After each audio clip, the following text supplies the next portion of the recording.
ඉතිහාසයේ විසින් පිළියෙල කරන ලද පුද්ගලයෙක් අමරදේවයන්.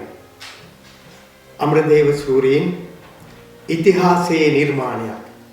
ශ්‍රී ලාංකික අපට ලැබුණු මහා දායාදයක්. ඒ නිසායි ඒ හිතෙන් පිරවීම සඳහා ඉතිහාසයේ විසින් නිර්මාණය වුණු පුද්ගලයන් යලිත් අපිට නිර්මාණය කරගන්න අපහසු වන්නේ.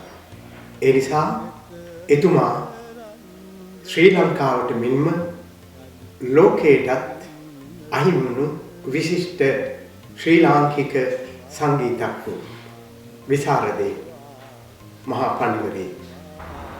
සසර වසනතුරු අපි අතරම ඒ හඬත් අරගෙන උපදින්නට හේතු වාසනා වේවා කියලා ප්‍රචාර වෙනුවෙන් අපි ප්‍රාර්ථනා කරනවා. ඔව් හාමුදුරුවෝ. මේ වෙනකොට 88 වසර ආයු වලදලා අපේ ගායකයන් අපි සම්බරගෙන මේ සම්බන්ධයෙන් ඔබ වහන්සේ කොයි විදිහටද අමරදේවයන් දකින්නේ? පඬිත අමරදේවයන්ගේ අභාවය පිළිබඳව පුවත අද දැනගත් අවස්ථාවේ අපේ සිතට ඇතිවන්නේ ලොකු සංවේගයක්. ඒ අතරතුර ප්‍රචාර සේවයේ අපේ ජගත් මහත්මයා කතා කළා මේ තරම් උදාර සේවාවක් සිදු කළ ජාති ගාන්ධර්වයානන්ට ප්‍රචාර සේවය මගිනුත් උපහාරයක් පැවැත්විය යුතුයි කියලා. තාම සන්තෝෂයෙන් යුක්තව ඒ කාර්යය මම අනුමත කළා. ප්‍රචාර වැඩසටහන අධ්‍යක්ෂණය කරන ජගත් වික්‍රමරාජ්‍ය මහතාණන් වැඩසටහන මෙහෙයවමින් මේ යුරෝපයේ ජීවත් වන අප සියලු දෙනාගේම සංවේග ප්‍රකාශනයේ හැටියට මේ මොහොත සලකනවා. අමරදේව මහතාණන් සඳහන් කළ පරිදිම ශ්‍රී ලංකාවේ පිනෙන් පහළ වෙච්ච අතිශ්‍රේෂ්ඨ ගාන්ධර්වයන් හැටියට සලකන්නට පුළුවන්. ප්‍රංශයේ විසෙන ගරුතර සංඝරත්නයක් සියලුම ශ්‍රී ලාංකිකයිනුත් කම්පාවටපත් වෙන මොහොතක් මේක. අපි ප්‍රචාර වෙනුවෙන් අපිට පුළුවන් පමණින් හැකි අයුරින් ඔහුට ගෞරව දැක්වීම සම්බන්ධයෙන් මේ කරන වැඩසටහන මම හිතනවා අපගේ හිතට සහනයක් සැනසුමක් ගෙන දෙන කාර්යයක් වෙනවා. ඒ නිසාමයි අපි මෙවැනි දෙයකට හිත යොමු කරන්නේ ප්‍රචාර වෙනුවෙන්.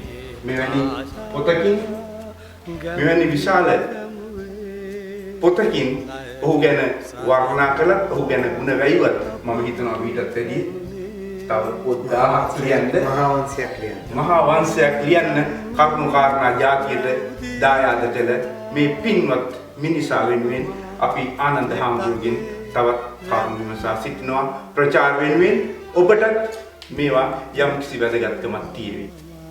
පෞද්ගලිකව හිතන විට එතුමාගේ මහා ප්‍රඥාවන්ත භාවයේ විෂය බද්ධ පිළිබඳ තිබෙන දැනුම, භාෂා විසරදත්වයේ පිළිබඳ අප කතා බහ කරන අඩුයි. එතුමා පිළිබඳ දැන ගැනීමට පෞද්ගලිකව යම් යම් විෂය පිළිබඳ කතා කරන විට එතුමාණන්ගේ මහා විසරදත්වය අපට දැනෙනවා. අපට පැහැදිලිවම පේනවා එතුමාණන්ගේ භාෂා විසරද ඥාණයෙන් ඇතැම් විට කරුණු පැහැදිලි කරන අවස්ථා දාර්ශනිකයෙකුගේ චින්තනයට සමාන අදහස් ප්‍රකාශ වෙනවා. මේ හැකියාව ලොකු කුඩා බාලමාලු උගත් නූගත් හැම කෙනෙකුගේම හදවත් වලට දැනෙන ආකාරයට තම හැකියාව ඉදිරිපත් කරපු ආකාරය. සිල් රකින උවසියනට උපාසිකාවන්ට උපාසකවරුන්ට ගැළපෙන ආකාරයේ ඇතැම් අවස්ථාවල එතුමාගේ මේ ගායන ශෛලිය ඉදිරිපත් කළා. තව මාසයකින් 89 වෙනි විය පසු කරන්න බලාපොරොත්තුෙන් සිටි අපගේ ගාන්ධර්වයන් 88 වෙන වියේදී අපෙන් සමුගන්නවා. ජාතියම හඬවමින් හෙළ ගීකෙත මෙතෙක් කල අස්වැද්දු ඔහුගේ වියෝව අප කෙසේ දරා ගම්ද කියන ප්‍රශ්නාර්ථය අපිට ඉතුරු කර ඔහු ජාතියෙන් සමුගන්නවා. මේ හිස්තැන පිරවිය නොහැකි සපුරාලිය නොහැකි හිස්තැනක් බව ඔබත් මමත් සුදක්සේ දන්න කාරණය. ප්‍රංශයට කීප වතාවක්ම පැමිණ සිටින අමරදේවයන්න් ඊටම සමීප ඇසුරක් ප්‍රංශයේ ශ්‍රී ලංකයන් සමග පවත්වා තිබෙනවා. ඒ නිසාම තමයි මේ වියෝව වෙනුවෙන් අපි මෙවන් දෙයක් කිරීමට උත්සාහ කරන්නේ. යහපත් සමාජයක වැදගත් තොරතුරු නිරන්තරයෙන් ඔබට ගෙනෙන අප අද ඊටම සෝචනීය මොහොතක ඔබ හමුවට ඉන්නේ අපගේ අවසාන ගෞරව දැක්වීම සඳහා ප්‍රේගාන්තරයන්ට. අපි අහලා බලමු අපි ආනන්ද ස්වාමීන් වහන්සේගෙන් කොයි විදිහටද මේ පාඩුව ජාතියට රටට ඒ වගේම අපිට දැනෙන්නේ කියලා. අමරදේව සූරීන්ගේ වියෝවීම සැබවින්ම පාඩුවකට වඩා හිස්තැනක් සිදු වූ අවස්ථාවක්. මෙවන් උදාරතර විශිෂ්ට පුද්ගලයන්ගේ සමු ගැනීම යලි අපට හිස්තැන් හැටියට තිබෙන අවස්ථා නිසා ඒවා සම්පූර්ණ කර ගැනීමට පුද්ගලයන් සෙවීම අපහසුයි. එතුමාගේ සංගීත ජීවිතයේ මිශ්‍රණය වී තිබෙන ආකාරය තුලින් එතුමා ගායනය කරන්නේ එතුමා වාදනය කරන්නේ එබඳු වූ විශිෂ්ට අග්‍රගණ්‍ය හැඟීම් දනවන සංගීත එවැගේම භාෂාව නිපුණතාවය ප්‍රකට කරන ගීත සමුදායක්. ඒ නිසා එවන් වචන භාවිතයේ අග්‍රගණ්‍ය සංගීත වේදිකානන් අපට භාෂාව පිළිබඳ උගන්වන දහම කෙතරම් විශිෂ්ටද කියන බව ඒ ගීත සමුදායේ සෑම වචනයක් තුළින්ම පෙරාගත හැකියි. අපේ ආනන්ද ස්වාමීන් වහන්සේගෙන් ඔහුගේ මිතුරුදම එහෙමත් නැත්නම් ඔහුගේ පවුලේ තියෙන ඥාති සම්බන්ධය පවුලේ තියෙන හිතවත්කමේ ඉතිහාසය ගැන අපි පොඩ්ඩක් කතා කරලා බලමු.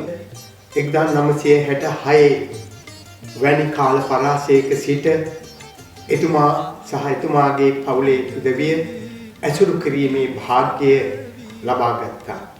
එතුමා සෑම අවස්ථාවකම විහාරස්ථානවලට පැමිණිලා පිරිත් සජ්ජායනා කරගෙන ආශිර්වාද ලබා ගන්නවා.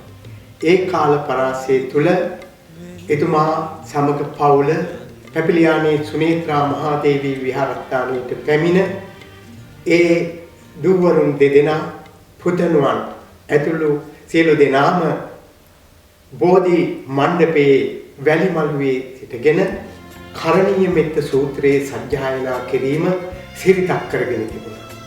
මේ සිරිත නොකඩවා අවුරුදු ගණනාවක් පැවැත්ුණා. ඒ තරමට ආගමික සිතුම් පැතුම් වලින් එතුමා නිහතමානී ගුණයෙන් පිරුණ කෙනෙක් බවට පත් වුණා. ඒ ගුණාංග පක්ෂය නිසාම එතුමාගේ නිර්මාණාත්මක ශක්තිය ධෛර්යය මේ අවසාන මොහොත දක්වාම අපි දකිනවා. ඒ නිසා අමරදේව සූරීන්ගේ වියෝව ඒ හිස්තැන පිරවීමට ඉතිහාසයේ විසින් නැවත පුද්ගලයෙක් නිර්මාණය කරගන්නේ අපහසුයි. මේ අවස්ථාවේ මෙවැනි දේවල් කතා කිරීමෙන් අප තුනී කරගන්න හදන්නේ අපේ හදවතේ පුරපුරා නැගෙන ශෝකය. ඒ වගේම ඔහු වෙනුවෙන් කළ යුතු අවසන් බුහුමන කොයි ආකාරයට කරනවද කියන එක අපිට හිතා ගන්න අමාරුයි. අපි කොයි විදිහට මේ බුහුමන් දැක්වත් දේහයට කර තියන්න බැයි නම් ළඟට ගිහිල්ලා පෑන් පොදක් මලක් ඒ දේහයට දාන්න බැයි නම් ඒ හිස්තැන අපේ ජීවිතේ සදාකාලිකවම අපට වේදනාකාරී වෙනවා. පණ්ඩිත අමරදේවයාණන් මගේ මතකයට එන්නේ අපේ පේරාදෙණි විශ්වවිද්‍යාලයේ අධ්‍යාපනය ලබන කාලය තුල. එතුමා අවස්ථා ගණනාවකදී ඒ කාලය තුල පේරාදෙණිය විශ්වවිද්‍යාලයට පැමිණිලා තමන්ගේ ඒ හැකියාවන් සිසු සිසුවියන්ට නොයෙක් අවස්ථාවල් වල ඉදිරිපත් කළා. හැම තරාතිරමකම ශිෂ්‍ය ශිෂ්‍යාවක්ම එතුමාගේ ගායනය කෙරෙහි දැක්වුවේ ප්‍රධාන අනුකූලතාවය.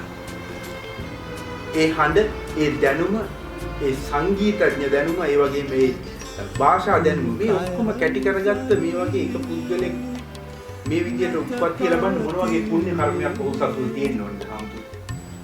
ඒ පුද්ගලයා සංසාරේ කරපු කුසල් අකුසල් වලට අනුකූලව ඊට පස්සේ ජීවිත සකස් වෙනවා කියලා සඳහන් වෙනවා. ඒ අනුව අපිට සඳහන් කරන්න පුළුවන් මේ වගේ දක්ෂතාවයක් ඇති වෙන්නට, කටහඬක් ඇති වෙන්නට, ගන්ඨාර පූජා, ශබ්ද පූජා වගේ දේවල් සිද්ධ කළ අයට ඒවා ලැබෙනවා කියන බව බුදුදහමේ ධර්මානුකූලව සඳහන් කරන්න පුළුවන්. ඉතින් අර සසර කළ පින් ඇති උතුම් ආත්මය කියන බව විතරක් මේ අවස්ථාවේදී අපට මතක් කරගන්න පුළුවන්.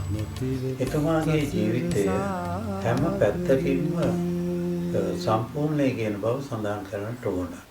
තමාගේ සංගීත භාවිතය තුළ බුදුගුණ කැටි කරගත් මෙවැනි ගායකයෙක් නැති තරම්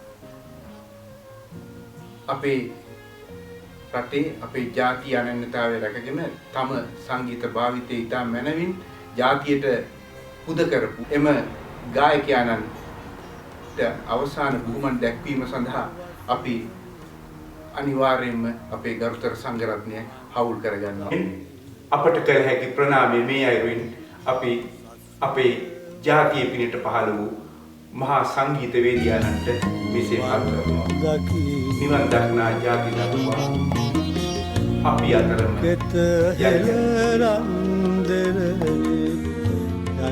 උපදින්නට